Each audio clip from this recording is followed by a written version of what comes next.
जब भी सपने आते हैं जाग जाता हूं, जब भी सपने आते हैं जाग जाता हूं, आजकल रात भी जाग के बिताता हूं। नमस्कार, भोरे भोर के एक और एपिसोड में आपका बहुत बहुत अभिनंदन करते हैं, स्वागत करते हैं और शुरू करते हैं कि आखिर नीतीश कुमार के पुराने साथी क्यों परेशान हैं, क्यों हैरान हैं नीतीश कुमार के नए बदलाव और नए रूप से। आपको बता दें कि नीतीश कुमार को, जिस नीतीश कुमार को लोग जानते हैं, उनके पुराने साथी जिसकी बड़ाई करते करते नहीं थकते हैं, वो नीतीश कुमार आजकल बुझे बुझे से नजर आ रहे हैं, असहज नजर आ रहे हैं और नजर भी नहीं आ रहे हैं। अगर नजर आते हैं तो गुस्से में नजर आते हैं, अगर नजर आते हैं तो चिंतित नजर आते हैं, अगर नजर आ रहे हैं तो फिर कहीं ना कहीं उनके चेहरे पर कुछ न कुछ ऐसे भाव हैं जिस भाव को लेकर के नीतीश कुमार कुछ कहना चाह तो रहे हैं पर चुप रह जा रहे हैं, या फिर जो कहना चाह रहे हैं वो नहीं कह के कुछ अलग ही बात कह जा रहे हैं।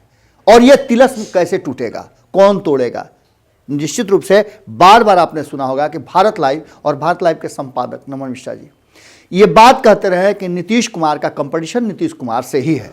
नीतीश कुमार का न कोई विकल्प है और न ही नीतीश कुमार के बराबर कोई खड़ा है। नीतीश कुमार अपने ही साथ अपने अंतर्द्वंद से लड़ते रहते हैं। इन्हीं सब बातों को लेकर के आज हम आपके पास भोरे भोर में आए हैं।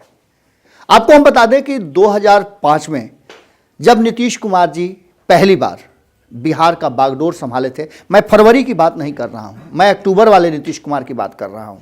उन्होंने प्रयास तो फरवरी में ही किया था, लेकिन वो प्रयास असफल हो गया था और उसने नीतीश कुमार को और मजबूती के साथ इस बात के लिए और ज्यादा मेहनत करने का एक प्रण दिया था। और उस प्रण ने अक्टूबर में जो चुनाव हुए, उस चुनाव में नीतीश कुमार जी को पूरी तरह से बिहार में स्थापित कर दिया। एक बदलाव और एक नए नीतीश कुमार को लोग जो जानते थे कि नीतीश कुमार एक छोटी सी बात पर भी अगर उन्हें लगता हो कि उनसे गलती हो गई है तो उसे तुरंत प्रकट करके आम लोगों के सामने उसके लिए माफी मांग लेंगे या फिर उसके लिए खुद को सजा दे देंगे। ऐसा उन्होंने रेल मंत्री रहते हुए किया था।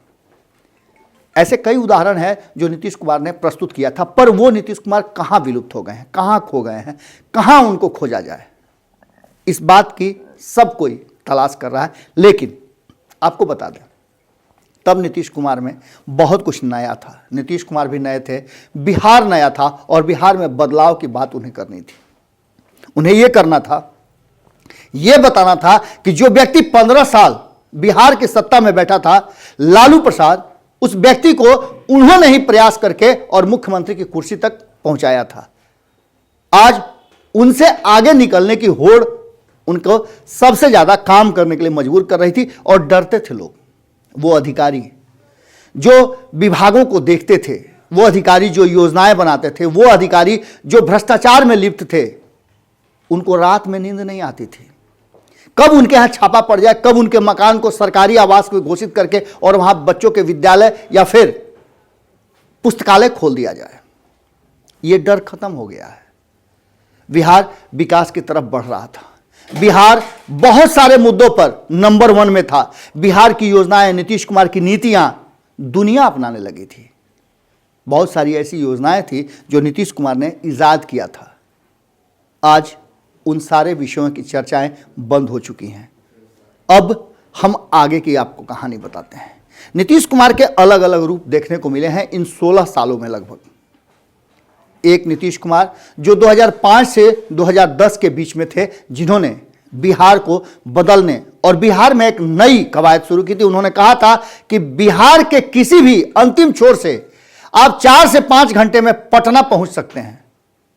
इसकी शुरुआत उन्होंने कर दी, लेकिन इसके साथ जो भ्रष्टाचार हुए वो ज्यादा महत्वपूर्ण है, क्योंकि आपके अच्छे कार्यों की चर्चा तब नगण्य हो जाती है जब आपके कोई भी ऐसी चूक हो जाती हो तो बड़े बड़े आपके कारनामे भी शून्य हो जाते हैं।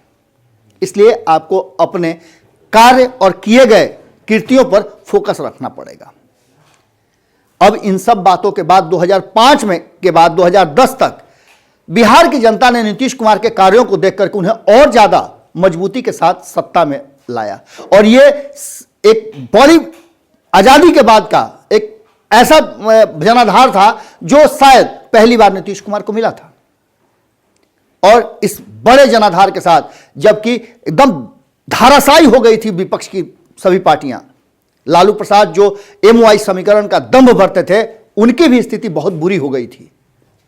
2010 से लेकर के 2015 के बीच में सब कुछ बदलता नजर आ गया। कई ऐसे रंग रूप देखने को मिले। 2010 से 2013 तक सब कुछ बदलता नजर आया।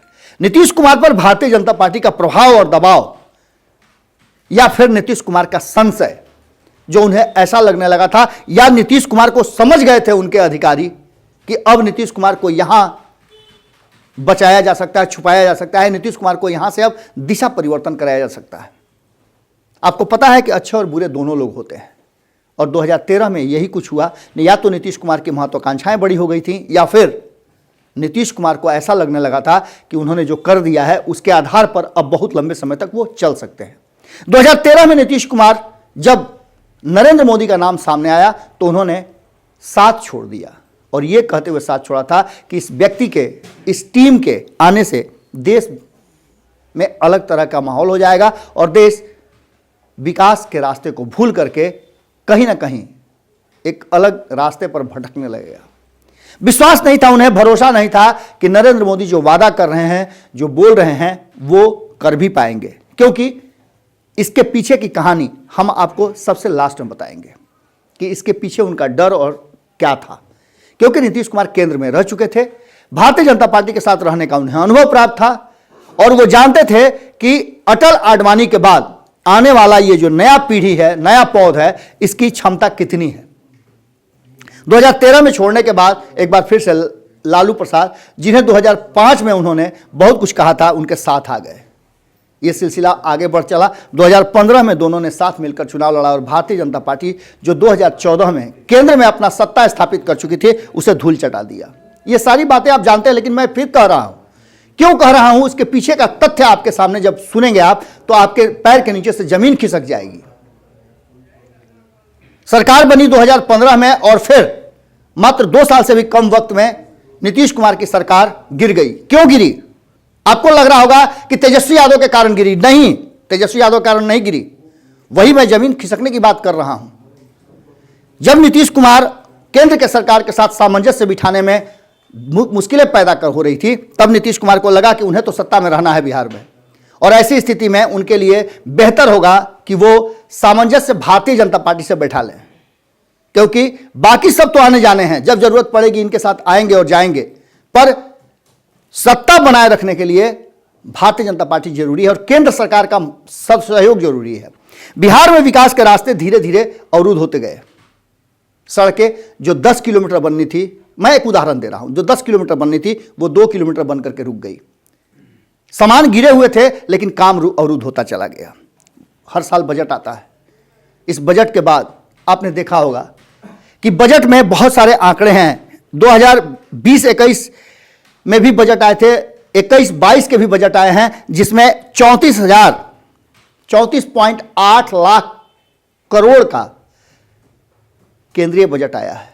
इस बजट में कहा जा रहा है कि 30.42 माने 30,42 लाख करोड़ खर्च करने का अनुमान है। आप समझ लीजिए कि यह राशि बजट में आती है, इसकी योजनाएं होती है, प्रारूप तय किए जाते हैं। बिहार भी अपना बजट बनाता है, और पिछला बजट बिहार का अगर देखें तो 2.11 लाख करोड़ का था। इस बजट में कितनी राशियां खर्च हुई, ये आंकड़े आपको समझाने और समझने की जरूरत है।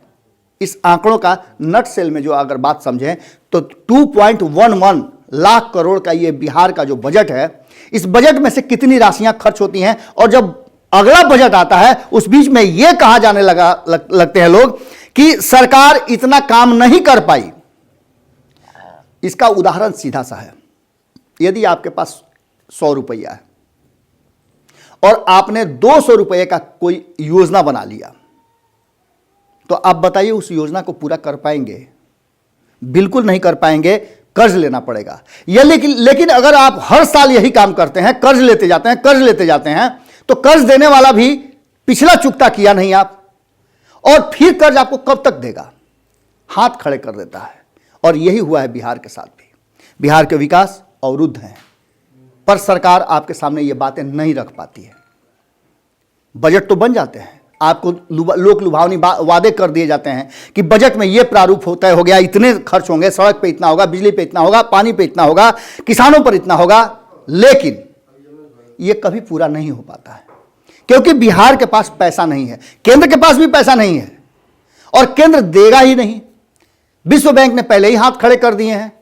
अब ऐसी स्थिति में आप समझिए कि जो बजट के प्रारूप तय होते हैं, उस प्रारूप में अगर मान लेते हैं कि 20% या 30% राशि खर्च होकर के बजट समाप्त हो जाता है, तो इसका मतलब सीधा सा है कि आपके मालिक के पास पैसा नहीं है। आपने जो पूरी बुनिया अचार सबका जो ऑर्डर किया था वो नहीं कर पूरा कर पाएंगे, आपको सिर्फ रोटी और नमक खिला करके वो अपना जिम्मेवारी पूरा कर लेंगे। ये जरूर आपको सब विभाग दिखाएंगे कि बस आने वाले दिन में आपको पूरी बुनिया सब खिलाएंगे, और यही वो हकीकत है जिसको नहीं कह पाते हैं नीतीश कुमार जी। अगर ये बातें स्पष्ट रूप से कह दें तो लोग उनका सपोर्ट करना शुरू कर देंगे, पर यही आकर के नीतीश कुमार जी कहीं ना कहीं फेल होते जा रहे हैं। और दूसरी सबसे महत्वपूर्ण बात है कि आखिर भारतीय जनता पार्टी के पीछे क्यों हैं, क्योंकि केंद्र और राज्य अगर सामंजस्य नहीं बिठाए तो ये बातें सार्वजनिक हो जाएंगी, और यही बातें नहीं कह पाते हैं विपक्ष के लोग भी। विपक्ष में भी बहुत सारी कमियां और कमजोरियां आ गई हैं।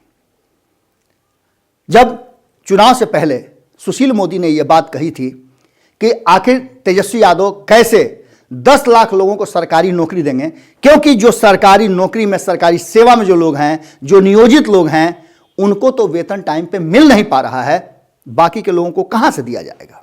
ये एक फिर जुमला था, और इस जुमले से निकलने के लिए आपको बहुत कुछ प्रयास करने की जरूरत है। कई नए नए युवा अर्थशास्त्री इस दिशा में काम करने के लिए तैयार हैं। लोगों के क्रय क्षमता का लगातार ह्रास हो रहा है, और ऐसी स्थिति में बिहार क्या, कोई भी राज्य जो अपने इंफ्रास्ट्रक्चर को अगर डेवलप नहीं करता है तो उसका पतन होना, उसके विकास अवरुद्ध होंगे ही। वहाँ के लोग पलायन करेंगे ही, क्योंकि आपके पास पैसा नहीं है। आपके पास योजना तो है पर खर्च करने के लिए पैसा नहीं है, और ऐसी स्थिति में आप पलायन को नहीं रोक सकते हैं। आप सिर्फ मुंह ताकते रह जाएंगे।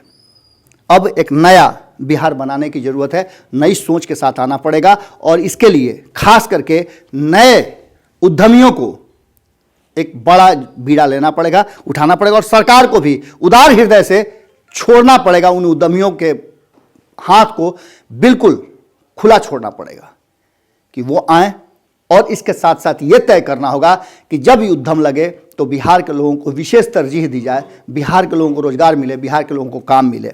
इस एपिसोड पर और भी हम डिस्कस और भी जानकारियां आप तक साझा करेंगे, लेकिन भोरे भोर में ये बहुत ही अहम विषय था, जिस विषय पर हो सकता है कि आप राजनीतिक के चटकारों से नहीं जोड़ पाए अपने आप को, पर यह विषय आपको आपके भविष्य के साथ, आपके वर्तमान को जोड़ता है।